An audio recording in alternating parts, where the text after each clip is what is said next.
me welcome you all, and I would first ask John to say some welcoming remarks. Well, this is a very important, exciting, and unknown evening. I don't think some of us know exactly how it will unfold, but I was very pleased that it's happening. And I can't think of a more important subject than hate speech, to be a subject where we're not quite sure how to grapple with it, but you're going to learn an awful lot about that tonight. Peter Molnar and I are both civil liberties specialists. We come from the tradition where freedom of speech is the most protected and most important element of human freedom, other than the right to eat and the right to live in fundamental ways. But hate speech is also speech that needs to be combated, that needs to be confronted. And I believe that the best way to confront hate speech is with more speech.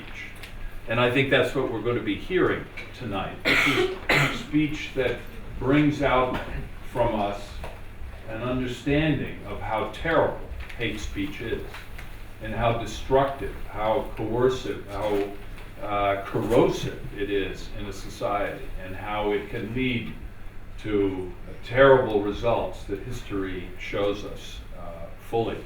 In the United States, which has plenty of history of hate speech, we of course have the terrible legacy of slavery and massive segregation, racial segregation, that went on for really decades after the end of the American Civil War.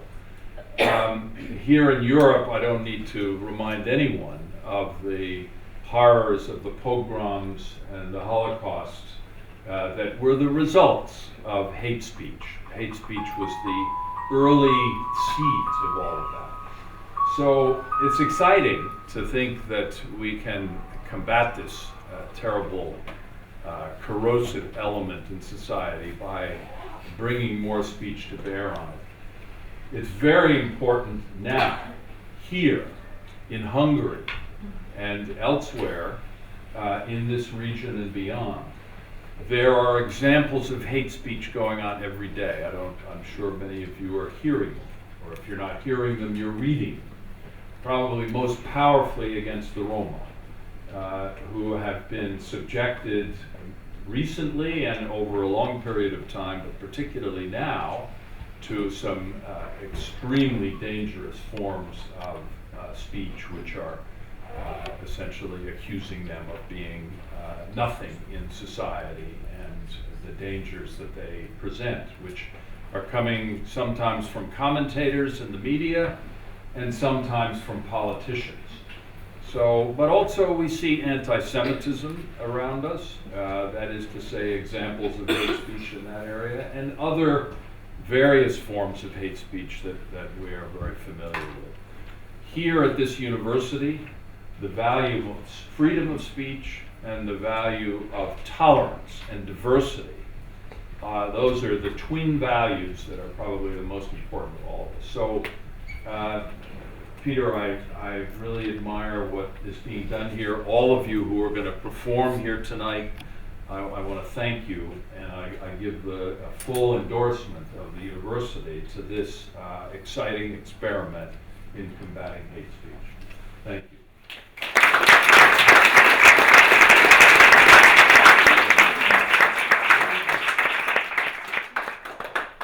Thank you so much, John, and thank you so much for these substantial and inspiring remarks. I really love that you always do like that. Sometimes at opening remarks, people hear just some formal things, and you always show the depth of commitment and ideas, and it really makes a difference, I think.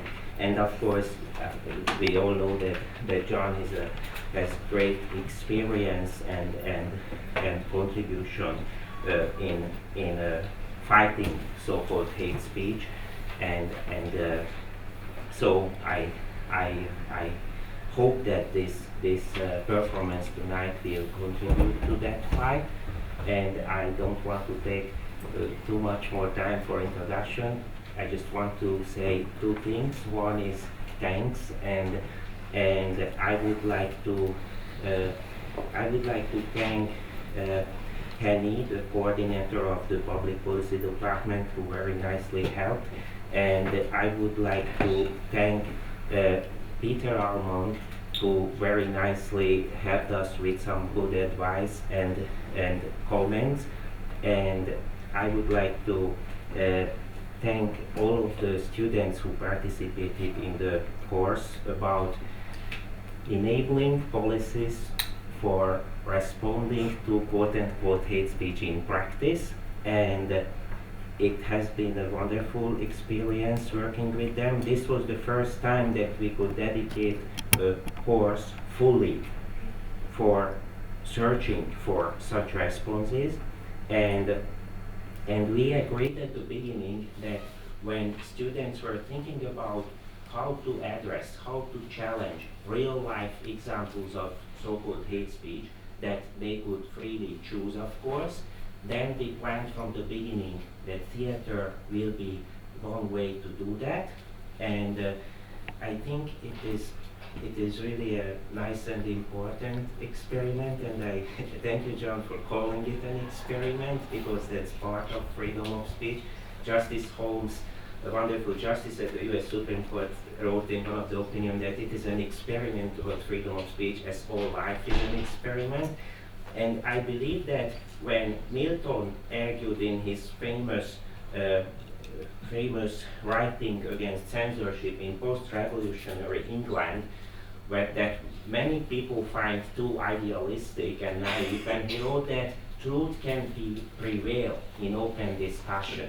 Many people are very skeptical about that especially when it's about very dangerous incitements to hatred, truth can prevail in open discussion.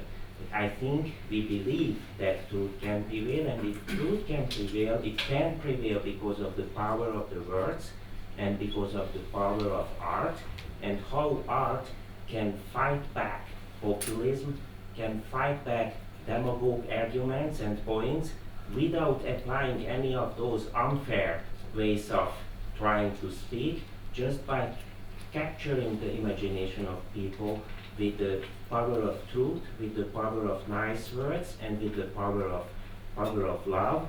And that's what we are trying to present here tonight.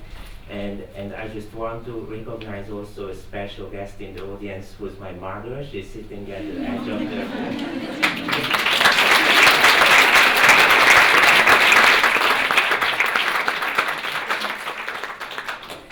she's walking with sticks, but she's a walking example of love speech, which is best found as speech.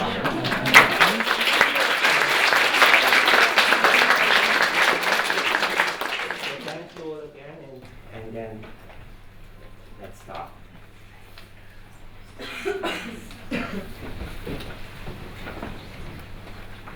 I'm a son.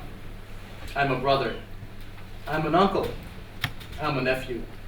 But more importantly, I'm a Hawiye. My father was Hawiye, his grandfather as well. My subclans of God, and there's a third, a fourth, fifth, etc. clans. This way we can trace back generations of clans. Why is it important, you may ask? My clan is my identity. It is my family. It is my resource. It is my point of interest. They are there when I need them, wherever I need them. As you know your language, as you know your tradition and customs, as you know the full name, you should also know all your clans. My parents used to repeat me a lot of times. My country was a beautiful country. It was called the example nation of Africa. My country was home to brave, warm-hearted men and women. My country had once the strongest military force in Africa. My city was a place where children could play safely and where your neighbors were your family. But my country is no longer all of these. Around 2 decades ago, the main clan wanted to gain more power.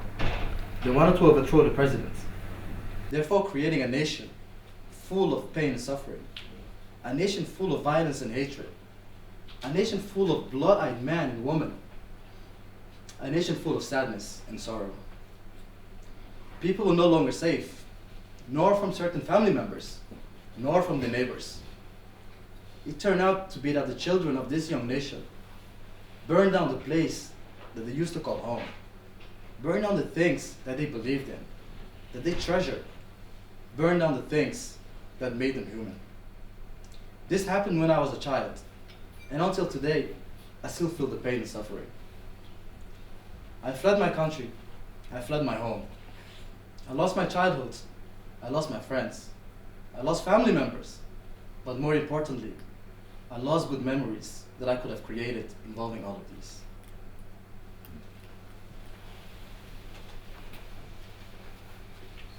Grandmother, because it started with you. You were born in 1936, before the war. War, it is 1941. You are 5 years old. Your father is called to serve in the army. The attack of the fascists was sudden. That is how you refer to them later on in your life, the fascists, if you ever do. You do not speak much of those times. September, shock, shots, slowness, no transportation, all movement stopped.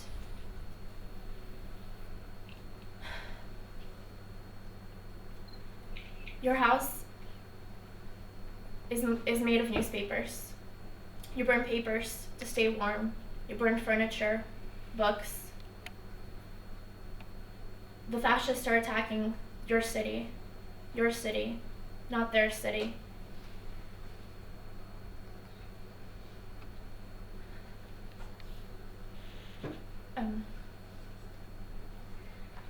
Your sister, your beloved sister, she volunteers at the fabric factory at the very top floor. Once, they throw a bomb into it. Your sister takes the bomb and throws it into a box with sand. She risks her life doing that. A bond forms between you and your sister, a bond of fear, a bond of war. You and your sister, your gums are bleeding from war, from lack of food, from malnutrition. It is 1945. The war is over and Germany is defeated. The remains, your mother is the only one to survive. Out of 11 brothers and sisters, all killed, with their husbands, wives, and children, your mother is the only one to survive. You are so young. When I was little, Saturdays was football day with friends from school. We'll gather in the morning and we'll play all the way till the sunset. Herman and Matthias were by far our best players, and they were the best of friends. You couldn't tell if you saw them now. Herman has blonde hair and a European passport. Both he got it from his grandfather, who came from Europe after the war. Matthias is what the books call a mestizo, a mixture of the indigenous and the colonizers' blood. His nickname in school was Negro. We all had nicknames in school. They used to be okay. It was a sign of closeness. My friends were El Chino, Turco, Negro, Indio. The words been different back then. It's not the same. It used to be okay, but it's not like that anymore. Matthias doesn't like us to call him Negro. It is not the same. Negro is the people from the shanty towns, the villas. Herman tells me that if you see one of them, you better turn around and walk the other way, because they will steal your shoes, push you around, and just kill you for just 2 pesos. They're always high, sniffing the bag of glue or smoking up some paco that they make with the cheap cocaine paste. Sometimes they're just kids, not even 14-year-olds. They don't care if they kill you, he says. They just want their 2 pesos to smoke out some more paco. Nothing is new here. The dark, the mestizo, they are the bulk of the poor. The indigenous one, the colonized ones, the weak ones. And on the other side, white is better. White is European.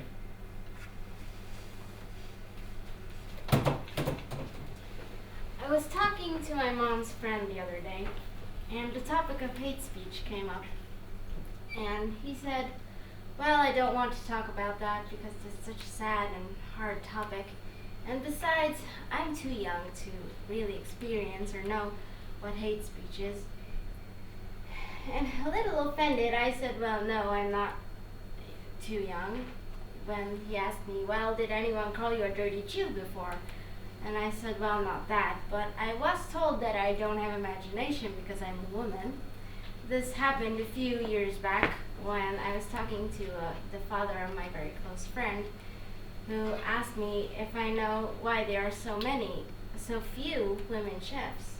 And innocently I said, no, I have no clue. And he said, well, because you have to have imagination to be a good cook. So my mom's friend says, well, I guess if that's hate speech too, then I guess you know what it is. In 2010, in Chisinau, Moldova, during a press conference, a politician was criticizing the opposition, saying that our opposition is behaving with the constitution the same way as gypsies do. Instead of washing their children, they better make another one. At that time, I was working at Roma National Center, an organization fighting for the rights of Roma in Moldova. For more than 2 weeks, it was a dilemma in our office. We were discussing a lot whether to react on this statement, to do something, or to stay silent, as we did in other cases when Roma were subject to this type of statements. Apparently, it was not a big issue. People were laughing hearing it. But for us, it was.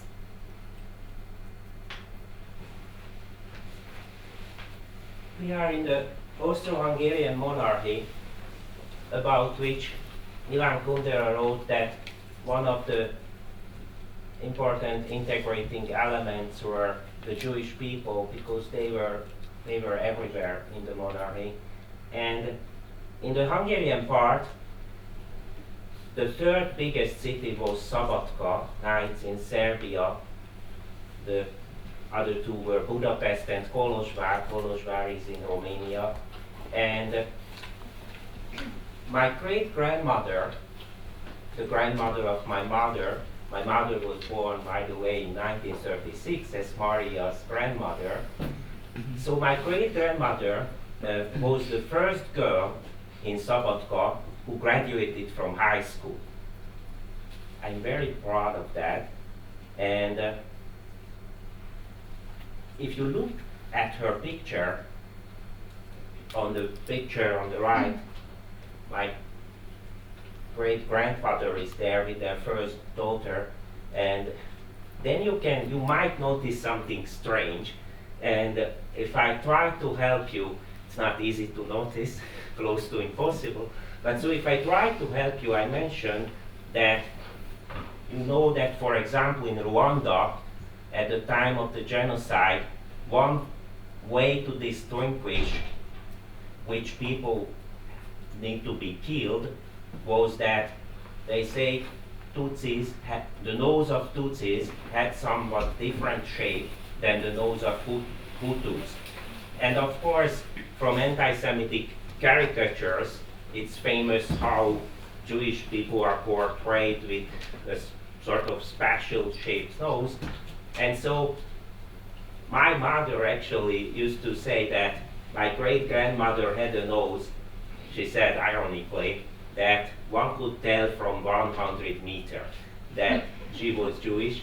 And so if after this help you look, you can see that below her nose, somehow the nose is corrected. It's corrected with a blue pen, and somehow it was made her look maybe different.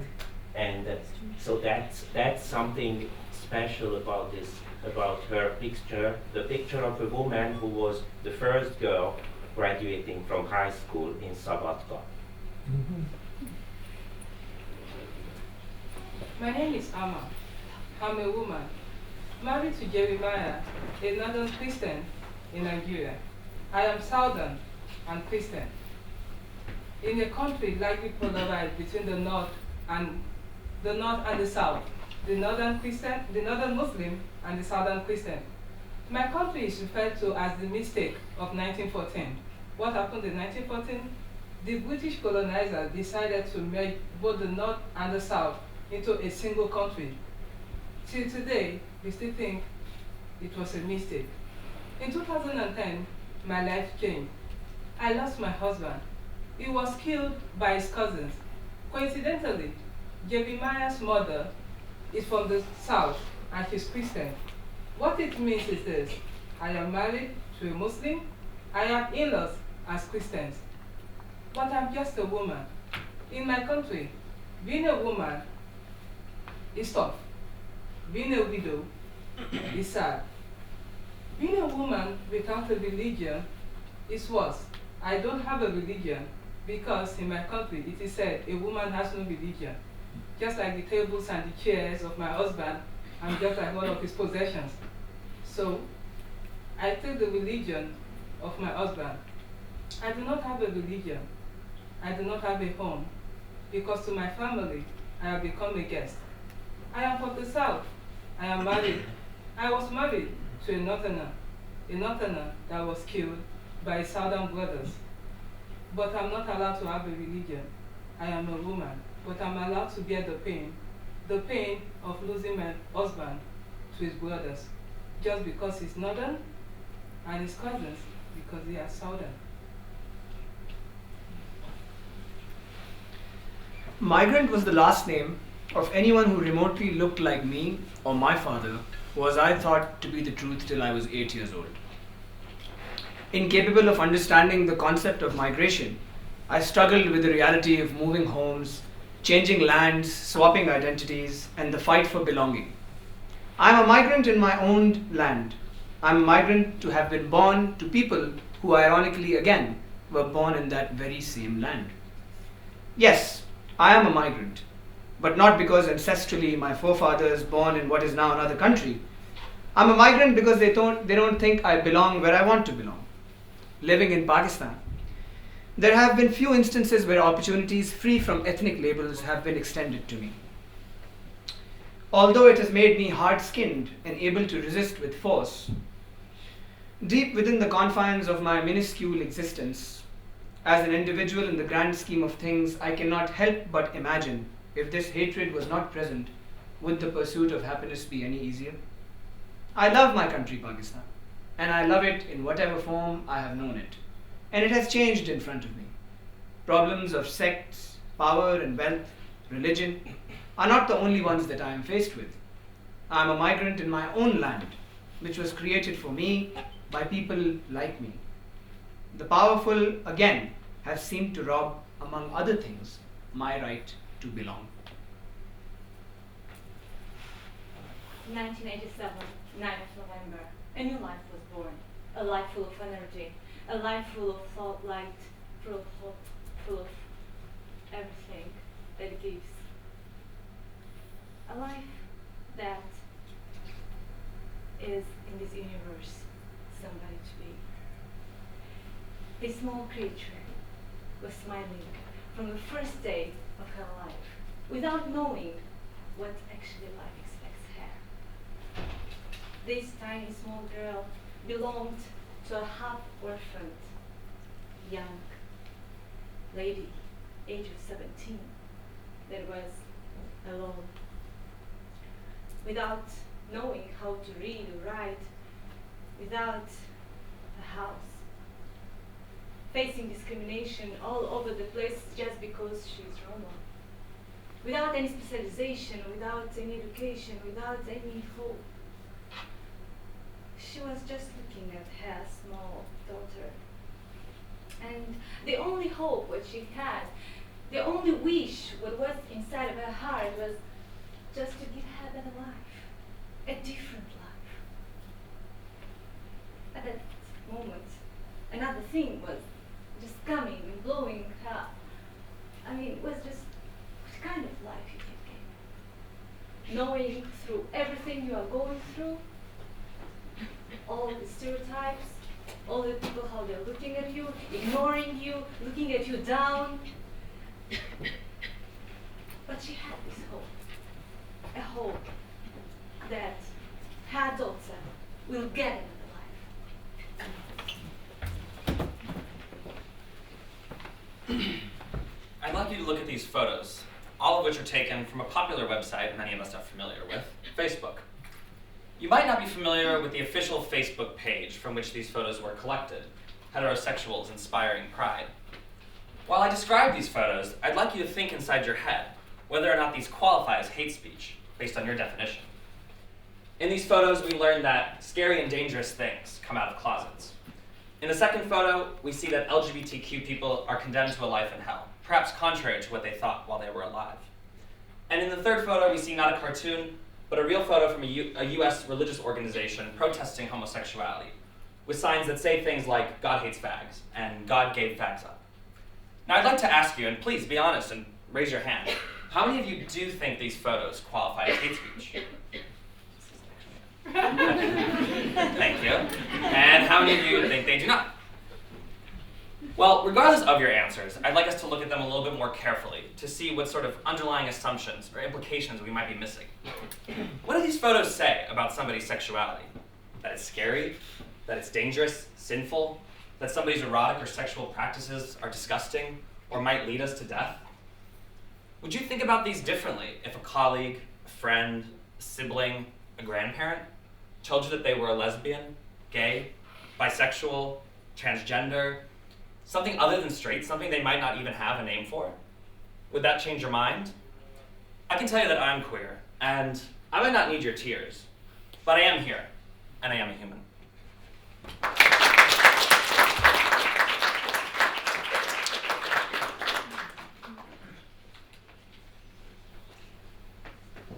After I fled my home in my country, I spent 4 years in a neighboring country where I was treated as an unwanted criminal, as an outcast, before I finally arrived at the safe shore of my new home country. I too was now a migrant. Upon arriving in the Netherlands, I spent 6 years in different refugee camps. And in the first refugee camp, I met other Somalis who also fled their country like me, who have been through horrible journeys before they finally arrived at the safe shore of the country.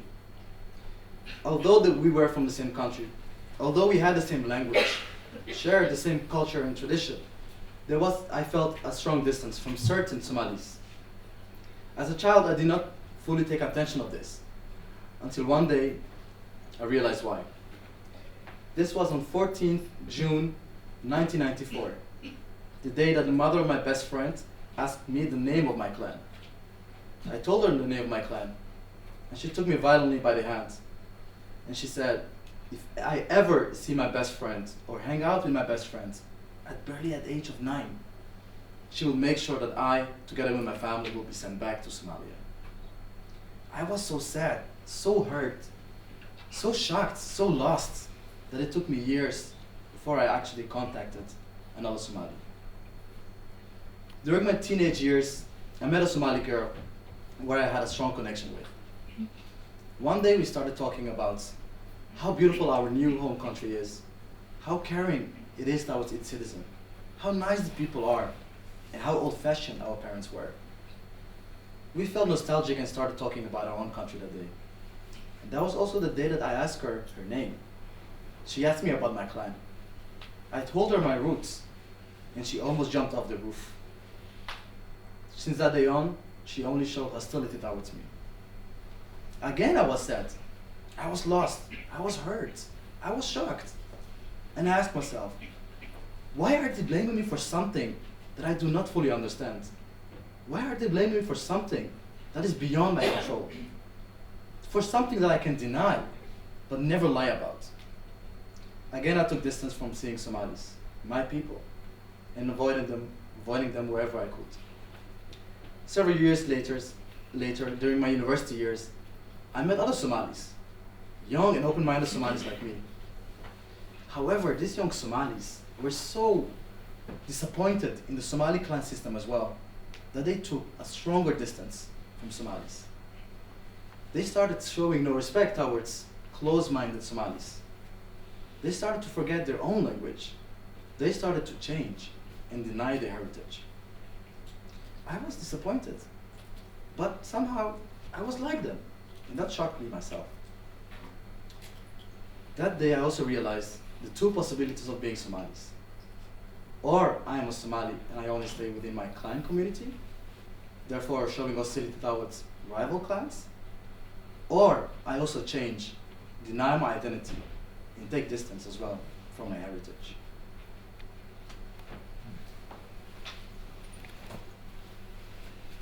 Mother, your life has been like an ocean, stormy, calm, fluctuating. You were never young. You, age 7, you wake up, you go to school, you go to the school's poly information, an hour of political propaganda the schools feed the children. You could not say what your father told you. You could not say what you yourself had heard. Your father listened to the BBC, to the Voice of America. It was illegal.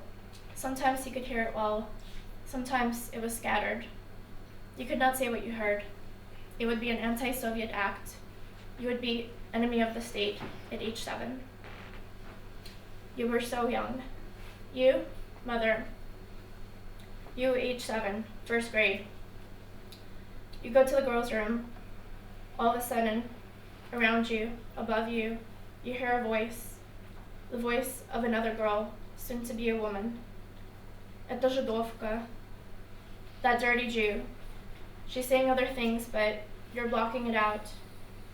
You're starting to cry. You're trying not to let them see you cry. You run out, you see a teacher. You tell her what happened. You expect her to lend a sympathetic ear, to make you smile, to tell you you're a human. She does not make you smile. She does not give you a kind word. She does not tell you you're a human. She stares at you vacantly. You go home, you tell your parents what happened. They're not surprised. They tell you you will be called disgusting names in your life because you are Jewish. They prepare you. You are prepared. You, mother, were never young. Your definition of a good person is somebody who is kind.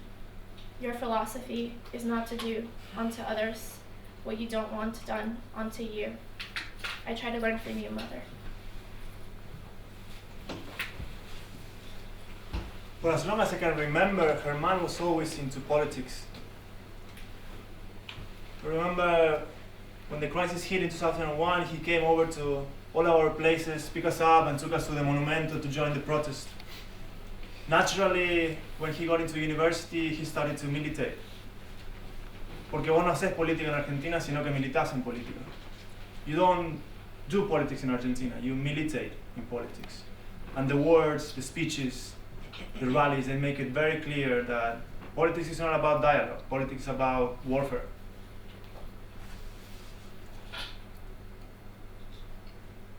I don't know why we do it. Maybe because our founding father was a military man, maybe because our biggest politician was also a military man, or maybe because we are just used to doing politics in military dictatorship. Micaela. Her man's sister, Micaela, she got killed because she forgot her wallet. The guy that tried to knock her was so high with Paco and got so angry because she didn't have any money on herself that he shot her twice. Her man wanted justice. He tried so hard, he kept going and he really trusted the system, but the kid was only 16, so it was a minor, and he walked away free. He changed. He never talked again about social justice, education, reforms. All he could talk about was security, control, about keeping those negros de mierda inside their shanty towns. Because that's what they do now. And it's even worse, because the people from Bolivia and Paraguay are crossing over, taking advantage of a government that doesn't really care. And the worst part, he says, is that they say that the negros are the victims. He gets tired and he keeps asking. He says that that's how the Kirchner politicians, that's how they control them. they use them and they get their votes, and when that money is not enough, they kill and they steal again. The last time I saw him and I talked to him, he told me how a 14-year-old girl and a 17-year-old kid that were coming out of school in this neighborhood, the shanty town called La Lata, near my place. They got caught out in a shootout between the police and a drug dealer. Her mom told me that he was sad that the police didn't shoot the drug dealer, but he was happy that there were 2 negros less to worry about in the future.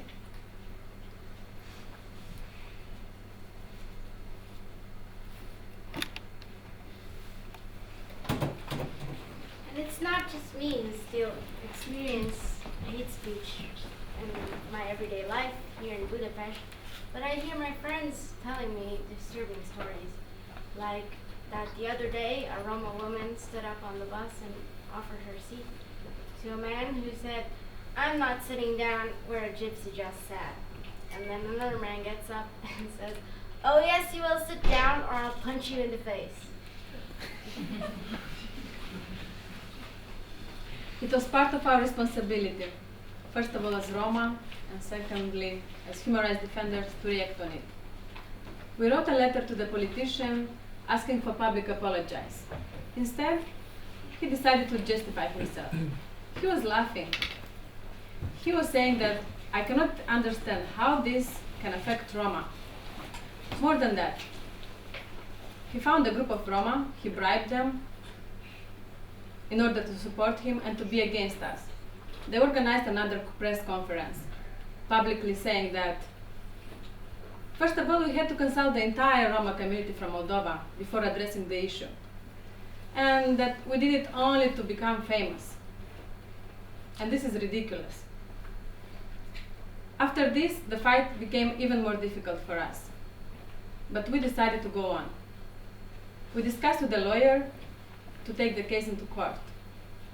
He was reluctant whether the judge will consider it as a legal issue, but we decided to go on. We took the case into court.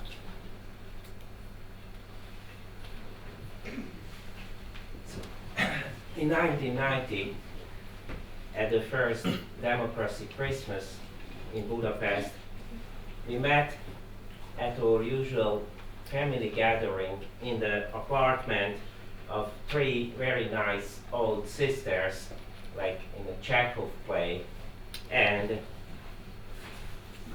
they were not direct relatives, but they were very close to us. One of them were the widow of my mother's uncle, and I'm not sure to what extent, but they were, in terms of their background, but they were Jewish Hungarians, and I know the story of one of them, how she could barely survive being taken away because she saw, when she went to pee into a bushes from a march, that the guard she didn't see the guard, so she figured out that then the guard didn't see her neither, and she ran away.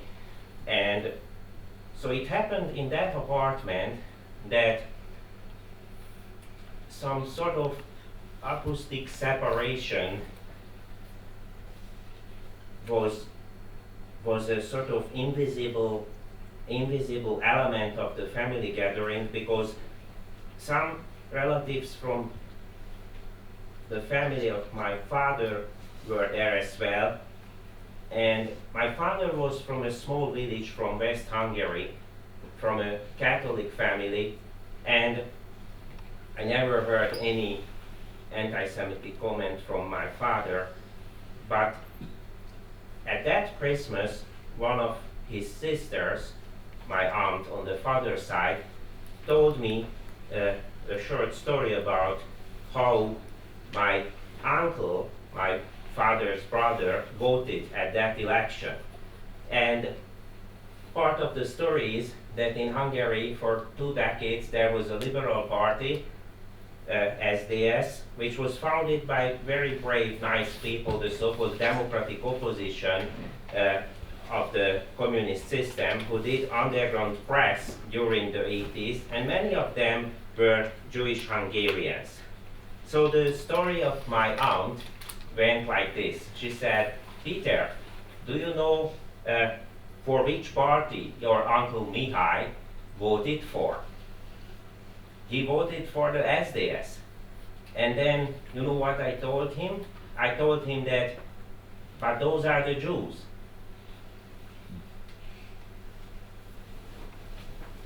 When my son grows up, what will I tell him? When he asks of his father, what will I say? Would I tell him his father was killed by his cousins because he's northern? Would I tell him his father was killed to honor a certain deity? Would I tell him that he is a Muslim or is a Christian? Would he be a southerner or will he be a northerner? There's nobody no more to recognize the guilt of blood. There's no pastor or imam to argue the case in this. From the rainforest of the southern Nigeria to the desert in the northern Nigeria, rivers of blood flows. In servitude to a deity, brothers killing brothers. And all I am is a woman. Without a religion, I'm not allowed to have one.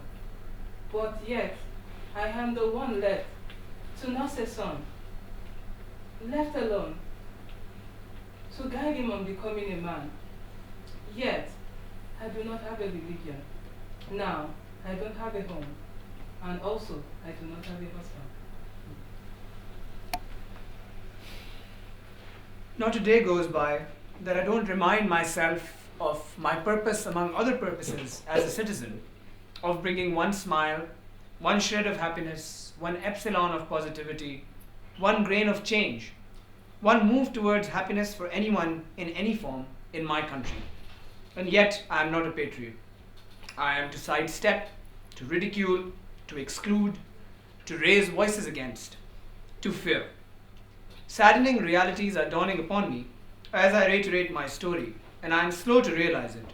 But I wonder, will it ever change? Will the system ever accept me?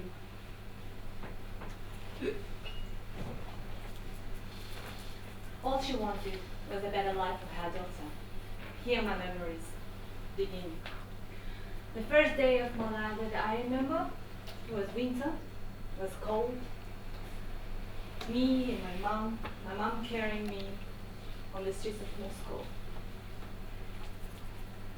She was thinking that if we travel to another country, should get a job, things will be different.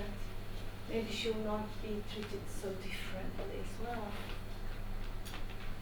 As we were on the streets of Moscow, I remember Mama was holding me, it was so cold at night. And she just tried to get in, to get a warmer place. But people were ignoring us. And nobody let us go inside. And that was just because my mom was wearing her long skirt. And I mean, with her appearance a little bit darker, they could tell that she's Roma. She was sad.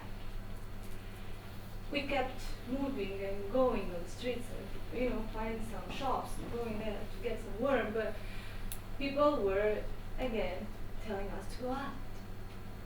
Then my mom saw a motel. Oh, she was so glad. We get in, but we had not enough money to pay for the motel, to sleep during the night.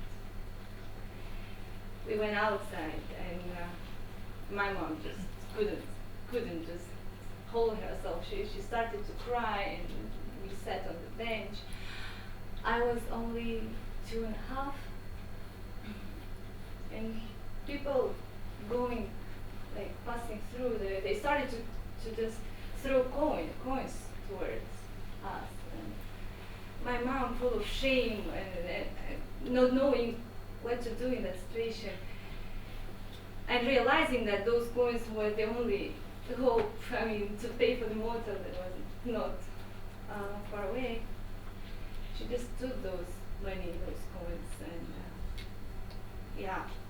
we had a warm place, and we stayed at the motel.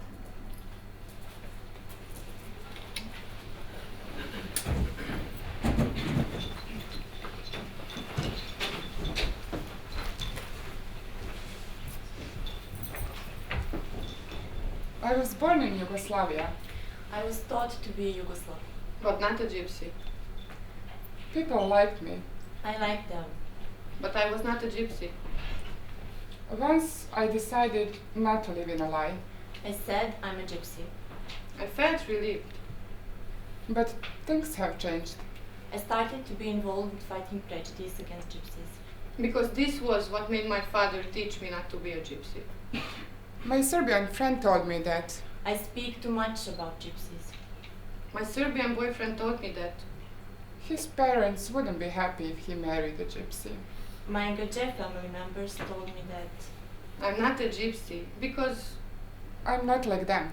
I'm not smelly. I'm not stupid. I don't lie. I don't steal. My gypsy friend told me that. I should marry a gypsy. To keep the traditions. My gypsy boyfriend asked me if I have children. Since I'm a gypsy. I live on my own. I study. I work. Am I a gypsy? I am a gypsy.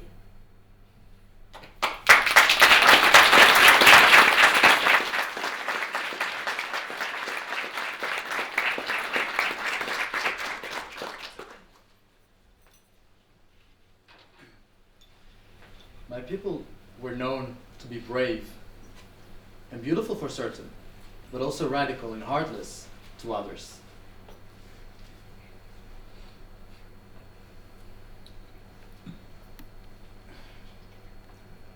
Do I want my children to go through what I've been? Do I want my children to prejudice others as well? I've been asking many times. Clans are a part of your being, I've been told, and I still remember. But do I really want my child to know all the clan system and its division? Oh Lord, how can there be a hate towards somebody who looks the same, who has the same language, who has the same culture, tradition, and who has been born and living on the same piece of land as I was? What makes me different if it is not only that I'm a descendant of one certain person centuries ago, whom together with his brother created the whole Somali clan system? Oh Lord, how can I convince my people to start forgiving and forgetting what happened? How can I make them believe that their brother is their brother and their sister is their sister?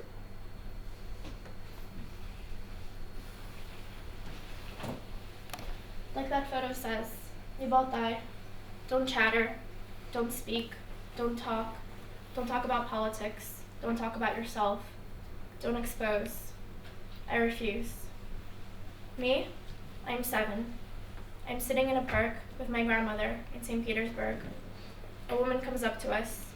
She's yelling words at me, words I don't understand, words my grandmother didn't understand, and words my mother did not understand. Words that have started wars. My grandmother, she stands up for me, who is still learning. She stands up for my mother, who was never young, and she stands up for herself, because she was still young. I am still learning to grow. Matthias was her mom's best friend, but not anymore. When Michaela died, Matthias also changed. I always had the impression that he liked her. He was working in the town hall when that happened, and then he started working on who gets the government subsidies in the shanty towns. He started to go to the shanty towns, seeing how they lived. He started to see how the outsiders look to the people that live inside there. He started to understand that the people that live in the shanty towns, they don't live there because they want to. That they also try to keep their children away from drugs, from violence, from crime. But sometimes it's not enough. He understands and he sees what they go through every single day. And he understands and sees that nobody with blonde hair and a European passport lives inside there. Matthias also got into politics. He agreed with the freedom, the non-repression. He agreed with the romantic idea of the politics of the 70s. He started joining the meetings, the rallies. Matthias trusts the model. He trusts the Kirchner, he trusts the politicians, he trusts the sacrifices, he trusts the taxes and the strategies. He believes that buying all newspapers is a good idea. He believes that buying the TV channels, getting rid of all the private ownerships, getting the supermarkets, the transport systems. He believes with the idea that you should know what we tell you to know. Everybody else that has a different opinion is an enemy. I can't talk to him. Because for Matthias, he doesn't believe in discussion. He doesn't believe in difference of opinion. He believes in an enemy. And if you are an enemy, you're an enemy of the model. And you're an enemy of the state. And an enemy deserves no rights and deserves no voice. Matthias tells me that Herman is a fascist, a facho. He says that Herman wants the military governments to come back. Herman tells me that Matthias, he's an ultra K, one that follows whatever the Kirchner says, and there's nothing to do about it. I try to speak up, I try to say something different, and I'm caught in the middle. I try to be neutral, but I can't. And if I try, they look at me, and my skin speaks for me. My skin tells me whether I am the murderer or the victim. My skin tells me whether I'm with the white ones or the rich ones. Politics took my friends, and now my skin takes my voice. Another disturbing anecdote I heard the other day that a young Jewish couple was expecting a baby. And the baby was arriving on the Sabbath, the Jewish day of rest, when religious Jews are supposed to not work and not ask other Jews to work for them. So when the father called for a taxi to go to the hospital, he asked for a non-Jewish driver. The taxi arrived, they got in, they started for the hospital, and the dispatcher from the taxi company called the driver and asked, "Hey Joe, are you driving the anti-Semites?" After more than 1 year of struggle, Moldova got its first court decision in which the wording of a politician was found offending and increasing the stereotypes against Roma in society. We won. We did it. But it's just a small piece from a big puzzle. The fight still continues. The recent happenings in Hungary and in general in Europe show that the stereotypes and prejudices against Roma are still persistent. Even more, they are among those who represent and are supposed and responsible for the education of the next generations. As for instance, in the case of the state official, ambassador and professor who made a similar type of statement against Roma, instead of doing the opposite, to promote the positive attitudes and to protect the minorities. The game is not over. In 2009, I was not in Central European New York, which is Budapest, but I was in West Pest, as a friend calls New York to me. And I have conversations with an old lady who left Hungary after our 1956 anti-Stalinist revolution was crashed. And I knew that she was right-wing. I knew that her political views were different, but I thought we would just have conversations based on those differences, and for a while it looked fine. She was telling nice stories about how sweet Roma and Jewish people were to her in a small town in Hungary when she grew up there in a small nobleman family. And she was also telling me about how much she loves Barack Obama. And she also told me about the Jewish husband of her daughter in New York, who also became the father of her grandchild. So all seemed to be fine, but at some point a sort of frightening sign came up when we saw the DVD play from Budapest, which we produced from a story that I wrote, and in which a famous Jewish Hungarian actress was one of the lead actors. And after we watched the play, this lady said that she liked the play, but she said, "Oh, but how ugly that girl was." And I was surprised, and I asked her, what did you find ugly about her? And she said, her nose. Didn't you see her nose?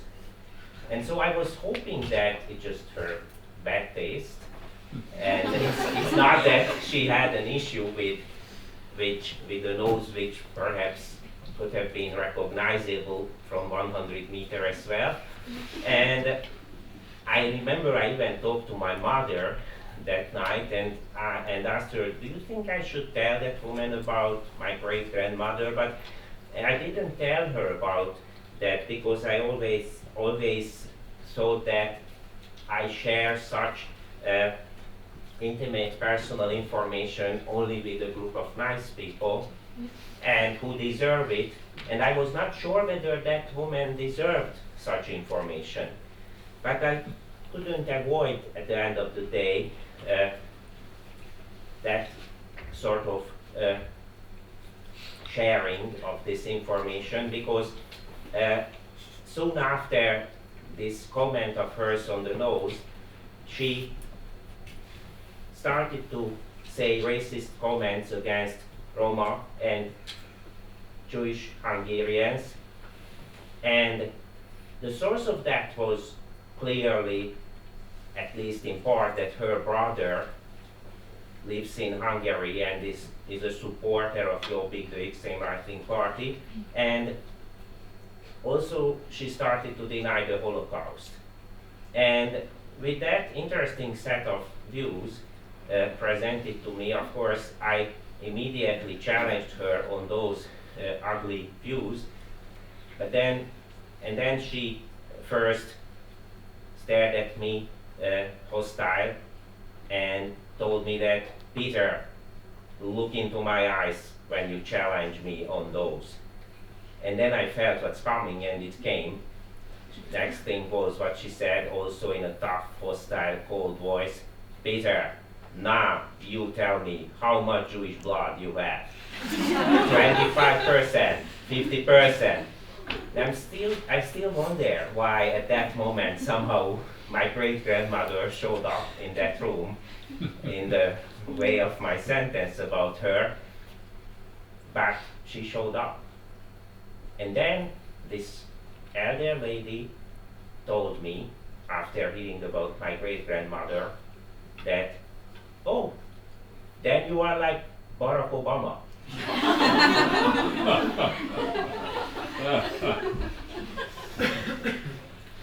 Being a woman is tough. What is worse is being a woman, Southern, but married to a Northern Muslim. Confronting ethnic and religious crisis at peak in my country, I often wonder, where will I start from? Will I start from fighting for myself as a woman, or will I start because I want to fight for my son? Where will I start from? Will I be fighting for his religious identity? Or will I be fighting for his ethnic identity? Would I want to raise him as a Birom from the north, or as a Yoruba from the south? I don't know. Thinking about it, I've decided I will raise him to be human, whatever that means. Now the question is, will we be given that sense that we long for? And although I have tried to replicate it without the acceptance of my countrymen, I can spot the incomplete nature of the sensibility that I create to console myself. I have educated, I have read, I have written, I have understood, I have been blamed, I have resisted, I have been ridiculed, I have been called a migrant, among other things, and it has been taken away from me. So in hopes of a better tomorrow, in hopes that this symbol of inferiority, that I am forced to wear and identify with. I hope someday I finally, and we finally, are able to belong. That was how we started to bed. Actually, it was like a trap for us. There was no a way out from it. Every day, at the end of the day, the only coins we had on us were barely enough to have a meal in the evening and to pay for one place to sleep in. My mom was hoping every morning that we will say something at the end in the evening, but it never was. So it was like that for 4 years. There was no way out at all. Then she was just sitting down and thinking one day that it is not a better life and something should be changed and this something should be different.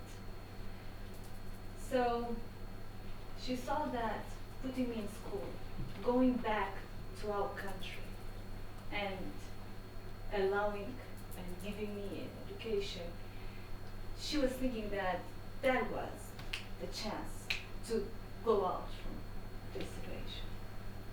And here I am now. I'm 25 and I'm a student of law at Central European University. I'm proud of. I'm working towards getting a lawyer license. And I will do my best to fight prejudices and discrimination. And recently I gave birth to my son, who his father is Nigerian. And yeah, I'm scared as well sometimes because I'm thinking, will he be discriminated because he will look like Roma? Or will he be discriminated because he will look more like a black person? Or will he be just double discriminated?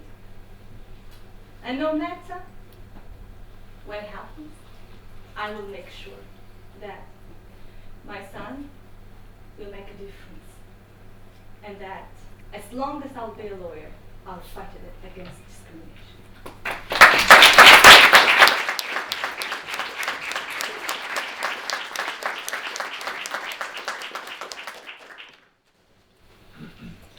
Hear me, my love. It's so much easier to speak about love than about hate. Do you think that a warm smile can shine through prejudice and hate? You say you cannot tell your parents you are dating with me because I'm a liberal. Can you tell them that I'm a gypsy or a Jew? Can you tell them that I'm an atheist? What would they say if I had brown or black skin? What would they say if I were an atheist? What would they say if I had a nose so much different from yours? Would your people punish you more for our sacred love if I were a girl? Would they stone you to death? Would they cut your hair or burn you to... What would your people do to you if you were gay? My people, I'm not sure about my people. When you say it's so human, you mean cruelty and darkness? You mean hatred of the other? You mean fear of freedom? Or you mean shared respect? You mean learning from the other? You mean joyful light? You mean freedom from fear? What would they say if they knew that we made love? What would they say if they knew I wanted you to fuck me?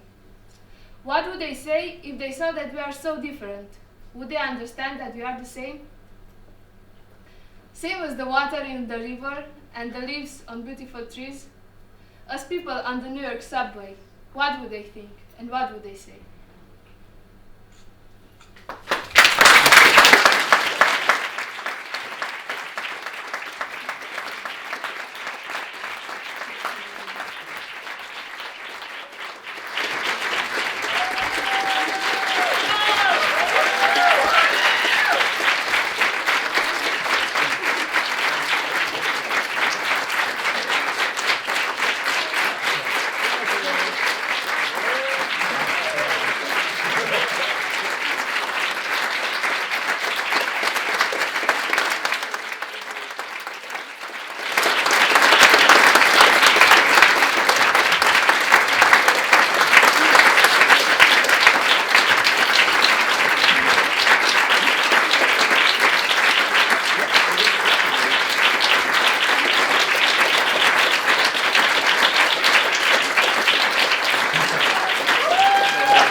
obviously put your own special efforts into each piece of it.